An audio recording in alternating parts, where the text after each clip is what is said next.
Welcome to the CFO Track podcast, where we inspire and educate future finance leaders to help them stay on track to CFO.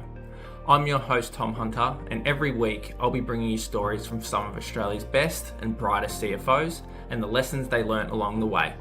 My goal for the podcast is to provide learning and development opportunities for those wanting to get to the level of the guests on this show, but they just didn't have the access to those lessons otherwise.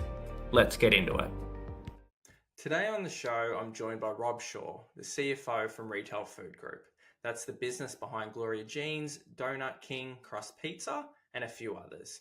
We go through Rob's journey from audit to listed company CFO, how he's translated his experience across a number of different industries, and then how he handled the sudden resignation of his CEO. Rob is super practical and upfront about navigating change, managing people and expectations, and execution. So if you're leading a finance team or you're looking to take that next step to CFO, this is one you don't want to miss out on. I hope you enjoy it. Rob Shaw, welcome to the CFO Track podcast. Thanks, Tom. How's the week been? Yeah, it's been really good. Really busy week. Just got back from overseas trip last week, so it's sort of big catch up for me this week. Work or play? Work. Yeah, so interesting location for us because it's going to be the new centre of our sort of international division. So it's a project I've been working on for about a year. So it's exciting to see it sort of coming to fruition now. Very cool, very cool. So I've given you a little bit of an intro in beforehand, but for those listening, it'd be good to get an understanding of who you are, what you do, all that kind of thing. Yeah, no problem. So Rob Shaw, I'm CFO for Retail Food Group. Probably been across a number of listed roles, but worked across a lot of different industries as well over the past. So followed perhaps a typical chartered accountancy route via audit to start with, but then have headed a few different career paths in terms of different industries mostly, but always within finance along the way. Yeah, cool. So what are the brands again within Retail Food Group? Yeah, so within Retail Food Group, we've got some brands that pretty much everyone will be familiar with, whether that be Gloria Jeans, Donut King, Crust Pizza, and then more recently we acquired Beefy's Pies, which is a famous Queensland brand, but for anyone coming up to the Sunshine Coast, they will probably have heard of it, which we're expanding rapidly. And then we've also announced we're bringing in a new US brand called Firehouse Subs, which will launch into Australia towards the end of this year, middle of this year, this financial year. Nice. I'm a big Crust fan. We've got one around the corner from my place, so it's a regular. Is it like children for you, or are you allowed to have a favourite? Oh yeah, it's a bit like that. Having a favourite, you've got to be very careful. But I think my favourite's probably Beefy's Pies, but I think I'm biased because I did the M&A work on that one, so that's left me with a biased one, and I do love a pie. No, nice. So the whole reason for the show is to give up and coming or future CFOs exposure to the learning and development opportunities where they might not get otherwise. So it'd be good to get a feeling for how you got into accounting. Like, what was it for you that prompted you this direction? You know, that's probably the bit where, embarrassing, I almost fell into it. I had finished my first degree was in biology, so I was looking at molecular biology, genetics in the UK, and looking at different ideas of what to do in terms of career. And I think I was really attracted to just kind of getting another qualification and getting kind of that set of skills that are then quite portable. And I think probably of all the different skill sets you're going to have, you know, accountancy and finance is probably the most portable worldwide. I mean, if you compare it to law, you're somewhat restricted, right? Like you can only go to places where you're qualified to do so. Same for medicine, same for lots of other professions. But finance, we're pretty lucky in that we're an incredibly portable profession. It's just so transferable too. It just gives you so much exposure to if you were to go run your own business one day, or just give you that entrepreneurial skill set. It's pretty unique in that. And then so following that, you got into audit. Is that right? That's when you started? Yeah, I did my chartered accountancy for an audit firm in the UK. It was called Baker Tilly. It's sort of changed names a few times now, but the London branch of that. And I was really focusing on AIM-listed companies, so a bit smaller than the full list, which for me was, you know, it was in the backdrop of the Arthur Andersen sort of collapse. And so London was swimming in accountants. And so I ended up with Baker Tilly, which was probably, almost an accidental benefit to my career, because I was working in smaller companies where you get to see the whole file, and you get to see you're not just focused on bank, or you're not just focused on fixed assets. You do get to see and understand the whole business quite early in your career, and because there were smaller companies. Probably also where I sort of started to love that entrepreneurial mindset, because a lot of them had gone through that entrepreneurial stage and they got to the listing to get more capital on the AIM market, and they were sort of graduating through that sort of building up their governance structures and building up the size of companies. So very much growth companies, which is super exciting companies to work with. Yeah, nice. And then you did a secondment in the US as well, right?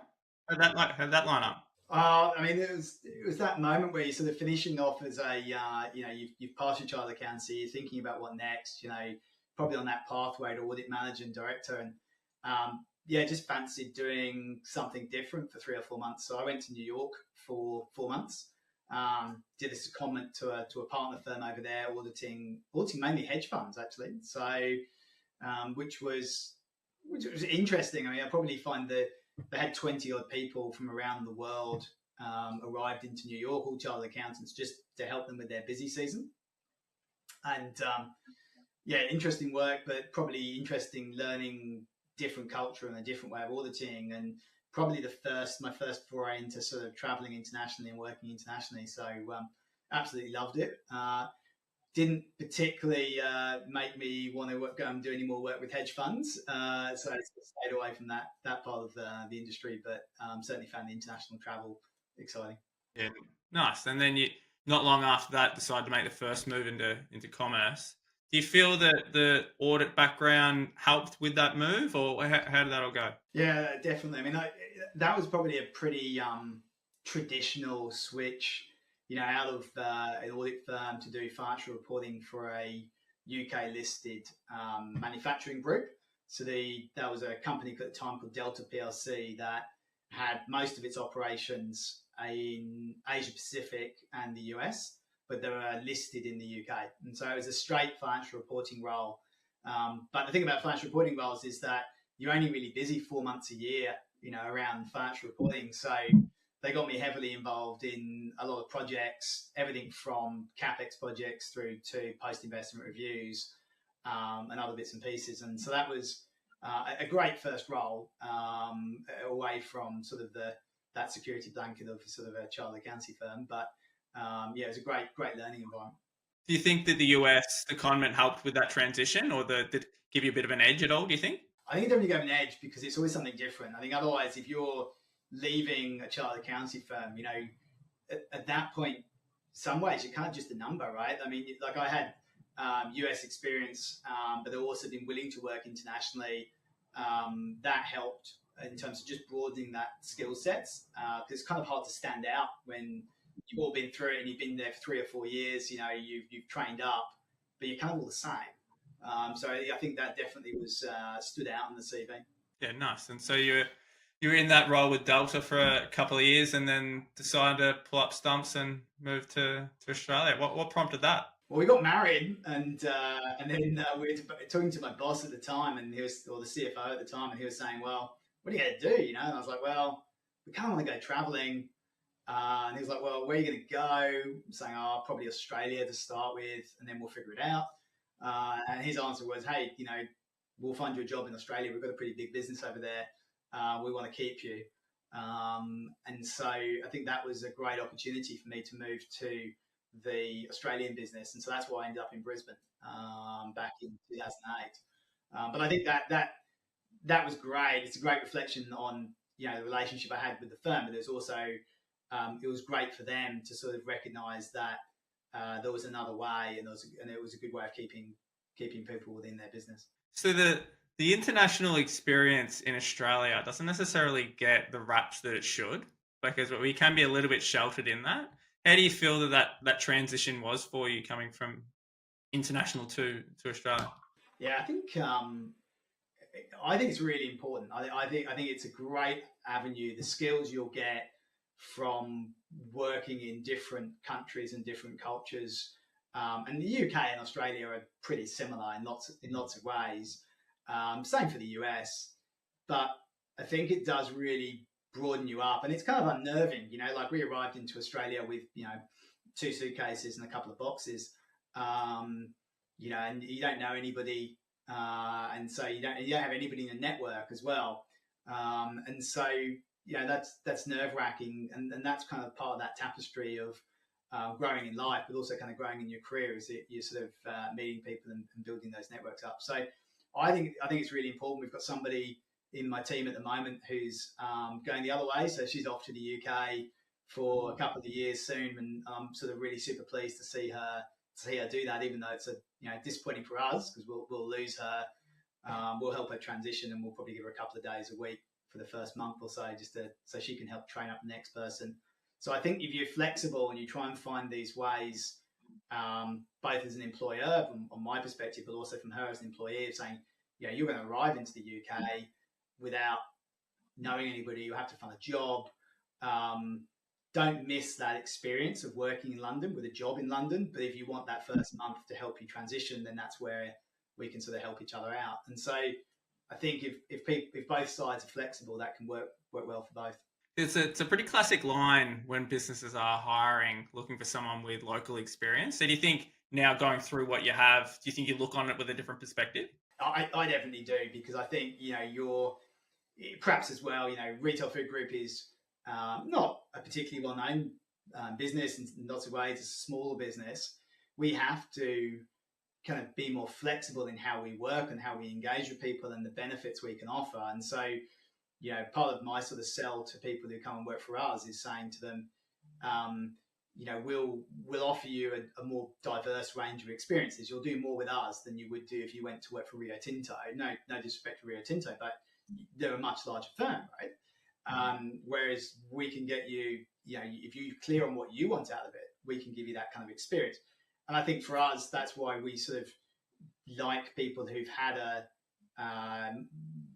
we have people who come from a classical background, who've come straight through kind of audit, and then we have people who've taken alternative paths. And it's more about the personality and the type of person, I think, is really what we're looking for, than necessarily saying a straight line. It's got to be 3 years at Deloitte and then you're in. Yeah. And so that first role was quite tech heavy. It's more of a project style role. Did you feel that helped with the transition, do you think? Yeah, I mean, that actually was interesting for me, because I didn't really have any background in sort of IT projects. And so coming out of the UK, landing here, you sort of don't have a portfolio of work, and you're not replacing an existing role. So you're not walking in saying, here's the things you've got to get done. But they had a couple of priorities, and they were trying to find some efficiency gains. So they put me on a couple of projects. The first of which was a payroll centralization project. So we had 40 odd sites around Australia and New Zealand, probably a couple of thousand people. And we had 12.8 full-time equivalents working on payroll. But it was like half a day here and half a day there and half a day there. And so payroll is a really specialist area that carries a lot of risk in Australia. It's particularly uncomfortable for all CFOs, because we all look at it and go, the EAs and the way we've structured payroll in this company is difficult. And so our project was to centralize it and bring in technology. And so we brought in a full biometric time and attendance, along with rostering, along with a centralized payroll system. And then we got that 12.8 full-time equivalents down to sort of 2.5, I think it was in the end. But they were centralized. And so there were specialist payroll people, which gave us a lot more confidence in being able to actually run payroll efficiently, but also correctly, I suppose, and making sure there weren't any variances. It wasn't easy, because we did it at the same time. This was 2008, where Queensland Health were doing a payroll upgrade that was going badly wrong. And they weren't paying nurses. And so every time we went to a site, completely different project, completely different team, different solution we were using. But that external environment was weighing on our project, because people were looking at it and saying, yours is going to be a disaster too, because this one's messed up over here. And so that stakeholder management became a really key part of the project, in engaging with people and showing them how we were going about it. We slowed the project down. We did it in more steps. We proved one site, and then the second site, and then the third site, as a way of sort of getting people on board. But that external piece was really important. So that was one of the tech projects that I was working on when I joined Australia. So that probably got me throughout the rest of my career, I think tech's been a really important feature of it.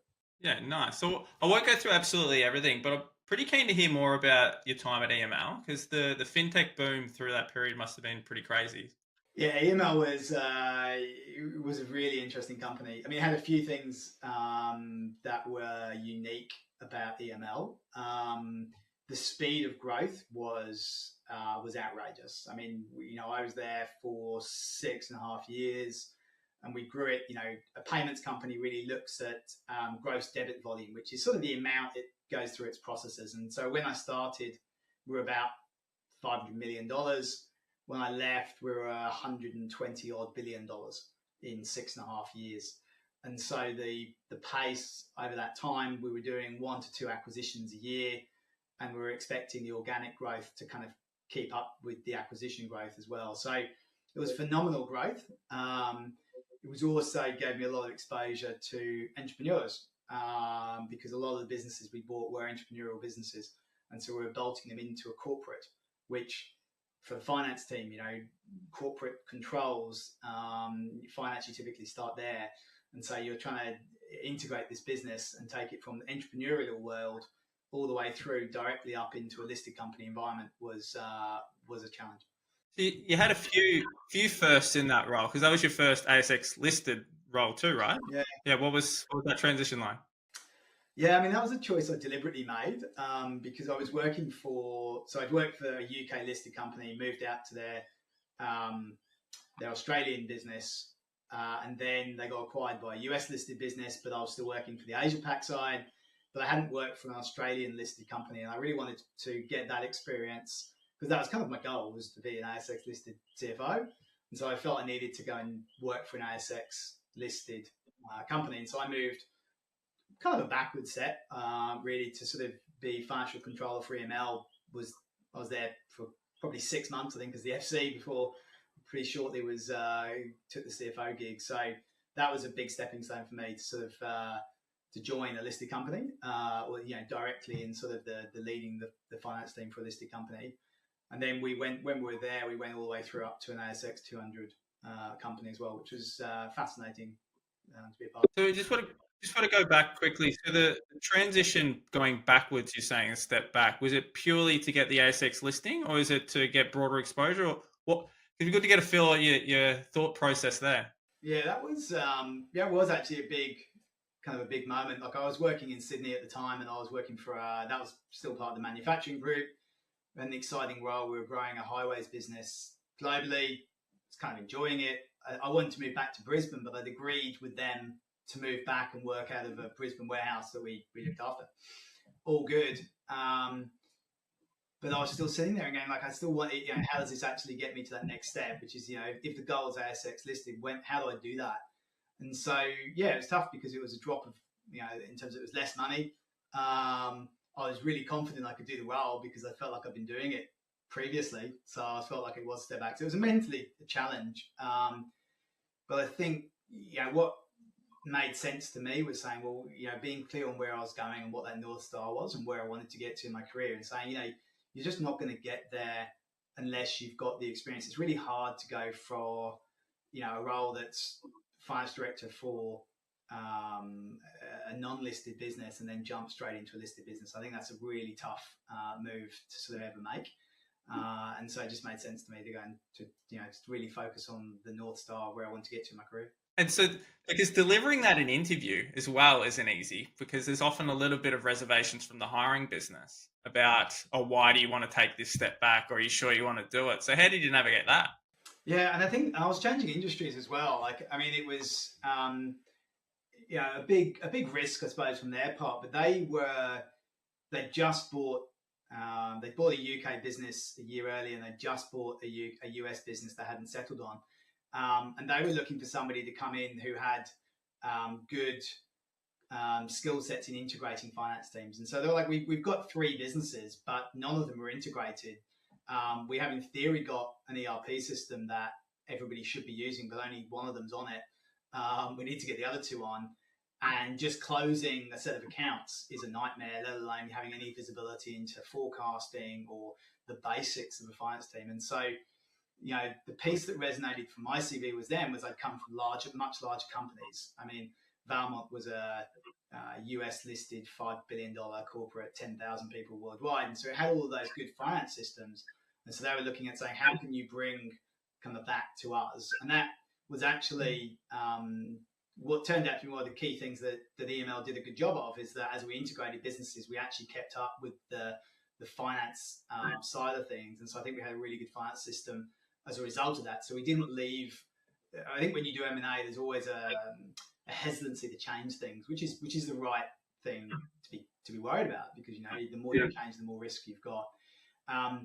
But we did a good job of actually moving them onto an ERP, really taking control of the finance side of it, implementing proper reconciliation procedures, proper audit procedures. You're moving from businesses that would close their books probably 30 days after the month's finished, and they've suddenly got to do it in 5 days.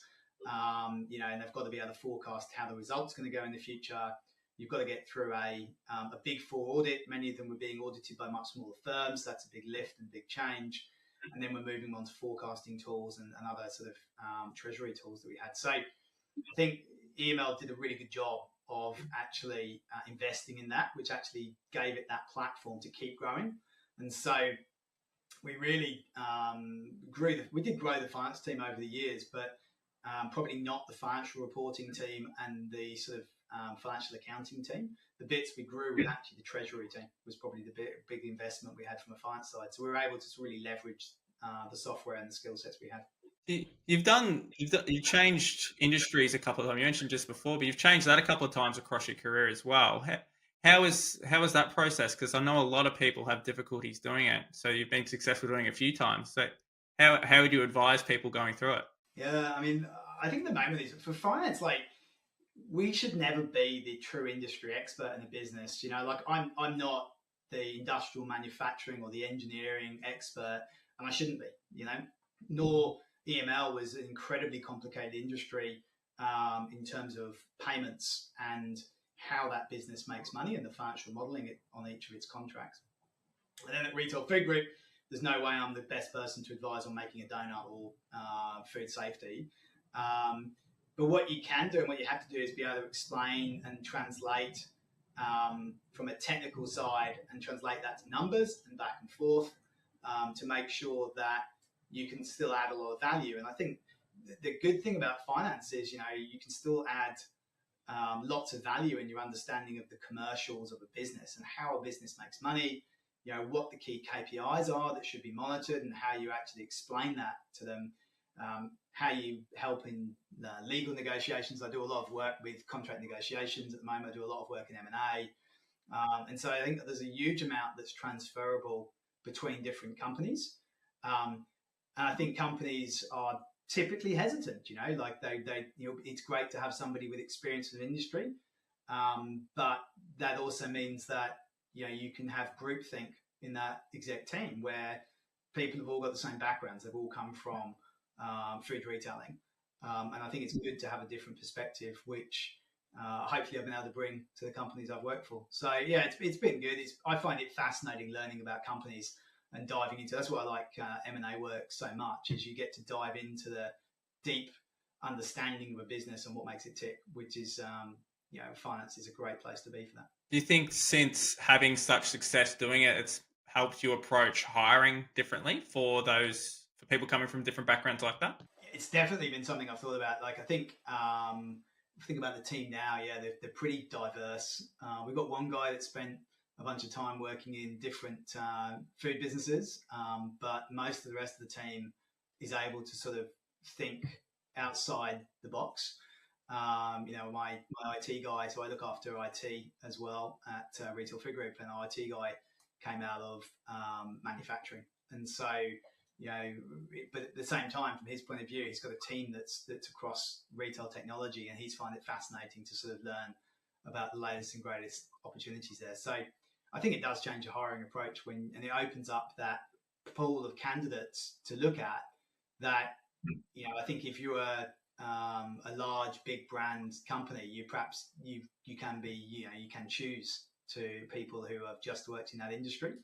but I think it's an advantage not to. For sure. And I think, like you said, it does lessen the talent pool, but you're also missing out on great people that are really adaptable or have the problem solving skill set or just good people, right? And so Yeah, yes, carry on, sorry. I was going to say, I mean, I think that's 100% right. Like, you want people who can think about a problem, because the idea that every business works the same way, like the status quo is not necessarily right. Like, you're going to make a bigger leap if you can look at the problem and try and think about a solution from a different perspective. Yeah, the innovation comes from a different perspective as well, so it's always helpful. So your first CFO gig was at EML, right?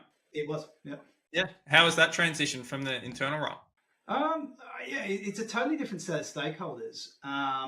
So if you think about the stakeholders I work most closely with now, I mean, the exec team would have been the same as at sort of the unlisted businesses, but suddenly you're engaging with both the board of the listed company. That's kind of not too dissimilar to engaging to the unlisted businesses, but then you're dealing with the external investors and analysts that go along with being listed, which is fascinating, because the piece that people would say finance people aren't good salespeople, but you kind of have to be. You're there to advocate on behalf of the company as well as explain it, and so you have to be positioning the company in the best possible light, which is to some degree a sales job. There are thousands of listed companies on the ASX that the money can flow to. So you're trying to make sure that you're not missed and forgotten about, whilst explaining, the core competencies and what's best about the company. So that external engagement is probably a bit different,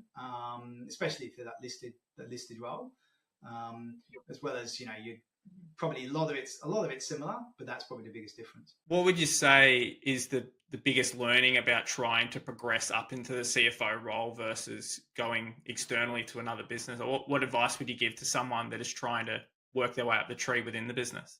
I think it's you're learning not to be a specialist, and sadly, I think I spend most of my time. I used to love modeling and playing with spreadsheets, and I used to love getting into the detail. I never get a chance to do that anymore. Spend a lot more time dealing with stakeholders across the internal team, helping make connections in the business to make sure that things get unblocked. I spend a lot of time working on contracts. So I think, my role is probably a bit diverse at RFG, in that I look after finance and tax, so the typical treasury pieces that you'd expect. But I also look after IT, and I look after corporate development, which includes sort of our M&A, but also our problem projects, typically. So most recently I was in Turkey because we were moving our international hub to Turkey. And so we were setting up a brand new entity in Turkey, which was a fascinating exercise in bureaucracy.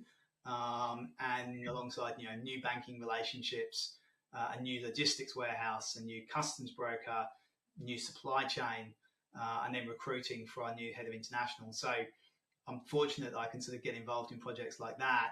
But I think that's the big shift for me as sort of CFO, is I'm sort of able to cover lots of different areas. And so I don't get a chance to specialize in anything anymore. It's a very commercial role. Still got to do numbers, still got to make sure audits get done, and still have that kind of as a core responsibility. But, you're very heavily involved in the strategy and the execution of the commercial model of the business, which is super interesting. Right, that's the exciting thing for me. So if someone is in that number 2 slot and they've got a really strong CFO ahead of them and they're not sure whether that opportunity is going to come internally or whether they should step out, what do you think would be the things that they should think over before they do make that move? I think having a chat as well to your CFO and having a chat about what your career ambitions are, like, start there. You've got nothing to lose. Like, I don't think any CFO is going to be offended by having a conversation with somebody who works for them, who wants to progress their career. Like, if they are, they're probably not the right boss. Like, I've got somebody who works for me, and they deliberately, joined because they want to get this experience to make that next leap to CFO in their career. It's great for me because we're able to work together, determine, what's important for their career growth, and I'm able to sort of leave them, to help So they help get things done, I suppose, and they're able to get stuck into the detail. They're learning from it. And I've got somebody who I know is super engaged. And so you can sort of work out a good plan. I think, the advice I'd probably say is that there's nobody more invested in your career than you, and there shouldn't be. It's your career. You've got to own it. You've got to know where you want to go. Finance is great. It gives you this broad range of different roles that are exciting to work in, and you can choose one of them and choose the direction, which could be CFO, or it could be, specialist areas like M&A. But then once you know where you're going, work backwards. So I always say to people, look at job adverts for the role that you're actually looking for, because that tells you a list of skill sets that you've really got to collect on your CV to be able to get into these roles. And nobody's ever ticks every single one of the boxes. So what you're trying to do is tick as many as possible and show that you're the best pick above the other candidates. And so take the difficult projects, take the things that are going to stand you apart from other candidates, but they'll also probably be the most enjoyable, and you'll probably learn the most from the difficult bits. Yeah. And if anything, the CFO above yourself would be enjoying that clarity from you and understanding that everyone's on the same page, because ultimately that's what they want from their team as well, right? Yeah, I think so too. I mean, I think I know I love seeing the people who work for me develop and have that clear goal for where they want to get to, because then you can help them get there, which keeps them engaged. And in kind of an environment where people aren't staying as long at the companies they work for, that gives you an avenue to try and keep the good people and bring them forwards on that journey to try and develop them, which means you're getting less turnover, which is good for the business and works forward. So it works for both sides. I think it's harder when somebody's not clear on where they want to go, because it's hard, you can't run their career for them. That's not your job. They've got to own it, and they've got to take responsibility. And then really it's about, for me, I think my role's about making sure those opportunities are, the right ones, but and they suit the business as well, but they're making sure that they're available to that person. So. Cool. And so you've been with RFG now for 2.5-ish years, pretty aggressive growth throughout that period. How have you been working through that? Yeah, it's been fascinating. I was brought in because the business wanted to change its portfolio around. We had 10, 11 brands at the time, which was sort of unmanageable. And so there was looking for sort of listed company experience, but also looking for M&A experience. Over that time, the last 2.5 years, we've bought 2 businesses, sold 2 businesses, and brought in the new organic opportunity for Firehouse, which is from a company called Restaurant Brands International, who own Burger King and Tim Hortons and others. So that was fascinating. Probably it's a harder contract to negotiate as any of the M&A deals. So that was fascinating as well, working with a sort of a large US brand, and super excited to see that one launch. So we've been doing a lot of things in the last 2.5 years to sort of move RFG forwards. So it's been a fascinating couple of years. And recently with the news with Matt as well, that must be challenging as well, or difficult working through? Yeah, it is always difficult, because I think the CFO role is you should be hand in hand with your CEO. Like, you kind of have to be. You've got to be that trusted confidant as well, because it's a lonely job for the CEO at the top, and I think that's somewhere where a good CFO should be supporting their CEO in making tough decisions and trying to give them the support and the advice, and transfer through different. You've got a different set of insights to most CEOs, and so I think obviously it's tough. Like, it's like moving having a new CEO is to some degree like moving jobs, right? You have to learn the working relationship of the new CEO that's coming in. And we have an interim CEO, which is our executive chair at the moment. So obviously I know Peter, which is helpful, but it is different. And so you're working through that and sort of then reforming that team. But also you're trying to help the management team and the other executives deal with it at the same time and sort of stay the course, because listed markets are unforgiving, and there's a lot of things that still have to be done in FY26 and be delivered. And so, trying to make sure that there's as minimal disruption as possible, right? Which is just part of being, a senior executive in the team. So how does finance strategy change then from the permanent person, Matt, moving into the interim to at some point a new permanent person coming in? How does that affect strategy for yourself? Yeah, I mean, we're working through that at the moment, so that's a great question. Largely, I don't think it does. There's not wholesale changes. Over the last 2.5 years, we've really firmed up we've executed a lot of strategic elements that we were trying to. Now we're into this kind of execution phase. So, we are revitalizing the Glory Jeans brand. We've got, Project Glorange, which is, launching. So you'll see those stores become super orange, super bright and colorful. Beefy's is growing. We bought it with 9 stores and 1 factory. We're up to our 16th store will launch in the next week or two. And we've got a pathway to get to 50 stores for Beefy's. Our international business is continuing to grow. Like Glory Jeans is in 30 countries at the moment. Like we've got 220 outlets in Turkey. And so, largely now it's still about execution. It's about getting that first firehouse on the ground. It's about refinancing the debt, which is a project I'm working on. And so we know what we have to get done in the next 6 months. And so it's really just about making sure that we stay focused on those core kind of objectives over the next 6 months. And then further on to that, where do you see your role or the business year 2, 3, 4 down the track? Yeah, I think Retail Food Group's got a really clear strategy and growth opportunity in front of it. And so, I think our main thing is we're still continuing to deploy a lot of technology. We've probably been a bit behind in terms of deploying, digital screens, digital kiosks, new apps being launched into our brand. So that will continue over the next. And that's a multi-year project. It's not they're not instant fixes, especially when you're doing it across multi brands.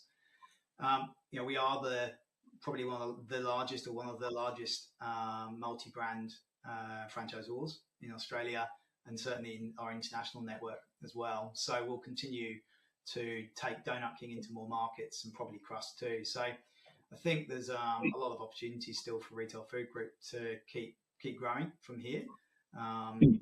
It's a tough market. Retail has been super difficult over the last 2 to 3 years. Sort of well publicized retail recession that we're supposedly moving out of. So it should hopefully market conditions will improve as you sort of see interest rates falling. That will definitely benefit our brands. And then from a broader, wider lens to the market, the accounting market as a whole, what do you see are the big challenges over the next few years? I think technology and how that, I think you're seeing that, if I think back to the start of my career, like when I started, there were still paper audit files were still the majority, and now that would be unheard of. We're focused on technology, putting technology into finance. So what we've done over the last couple of years has been to transition 5 ERPs. We're down to like 2. We've got 1 more to go. That allows us to put in optical character recognition on AP invoices. It allows us to integrate our data warehouse through into our ERP to automatically send out accounts receivable invoices. So a lot of that transactional flow is becoming automated. It doesn't necessarily mean finance people don't cease to exist. It means that really you're transitioning into checker roles.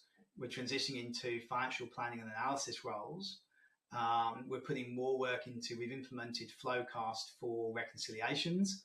So that speeds up your audit and gives us more confidence in the financial controls across the business. We just recently implemented Pigment, which is a forecasting tool, which takes all that data and essentially spins it into a rolling forecast, which makes budgets as well as our sort of end of year forecast much better.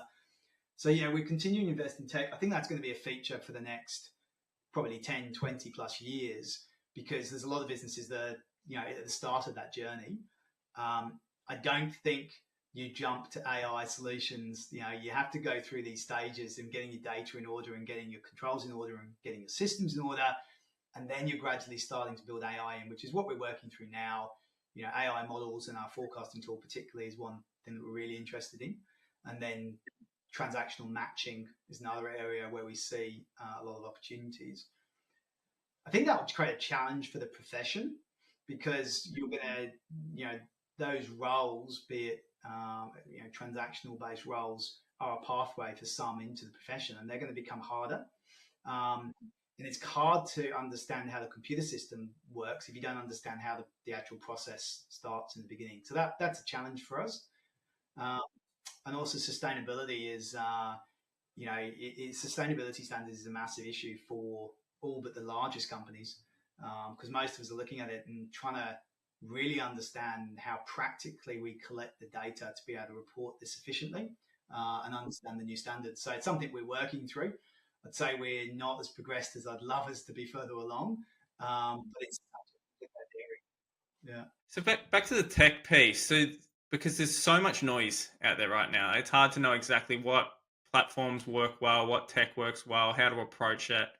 So you've had a lot of tech experience across your career. So for businesses that are dabbling in that area, I'm not sure what trigger to pull for certain tools or certain areas. How would you coach them through that? I'd probably start with where you're spending the most money.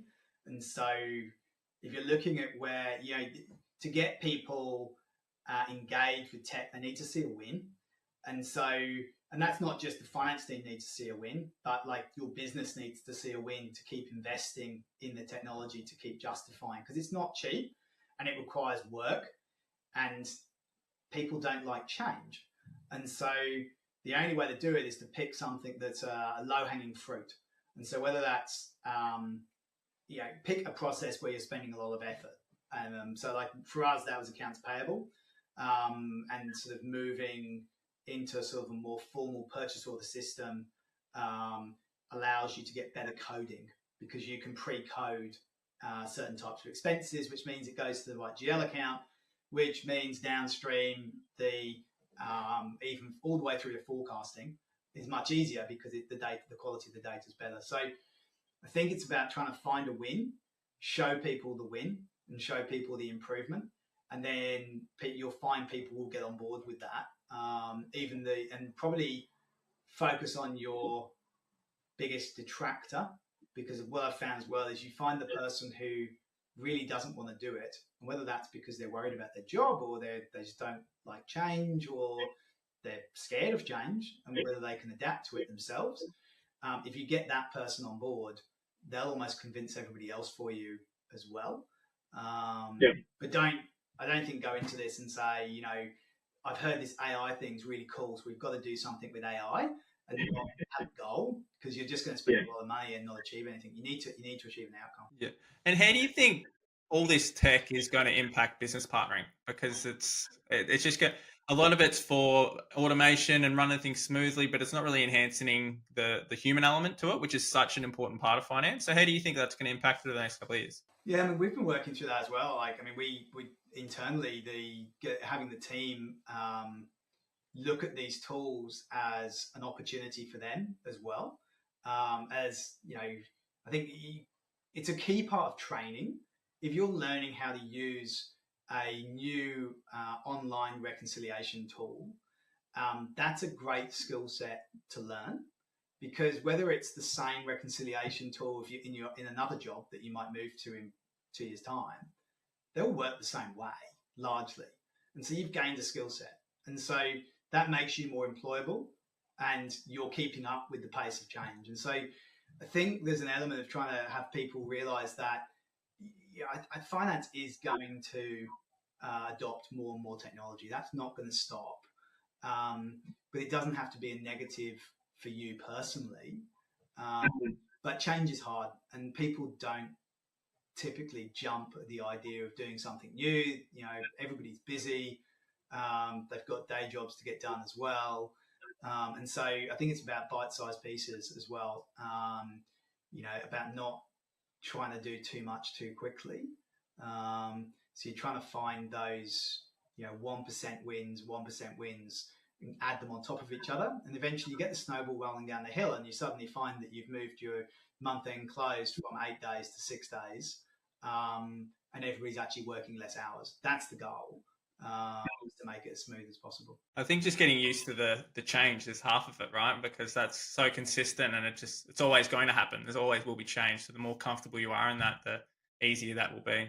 I think the thing I've learned as well is that you just can't over communicate. It's kind of impossible. Like you feel like you might be repeating yourself and saying the same thing again and again, but that's key to keep reiterating, keep talking to people, keep seeking feedback. Like feedback's a gift. Like it's good when if somebody doesn't like something, then you're probably going to learn something that could be better. It's not a problem. You just got to address it. So don't shut it down just because it's uncomfortable. Try and work with it and try and work with the person and keep talking to them. Good advice. Good advice. So before we wrap up in a sec, if someone is wanting more detail, more advice, or wanting to reach out, what would be the best way to get a hold of you? Yeah, I'm pretty easy on LinkedIn. Is probably the best way, but more than happy to talk to people. I think it's fascinating to talk to people from different experiences and going through different things. So I'm more than happy to chat to anybody if I can help. Very good. Well, thanks again for your time, Rob. It's been a pleasure. And yeah, thanks again. Thanks, Tom. Lovely to talk to you. You too. Thanks for listening to the CFO Track. If you enjoyed the show, don't forget to like, subscribe, and share with a friend.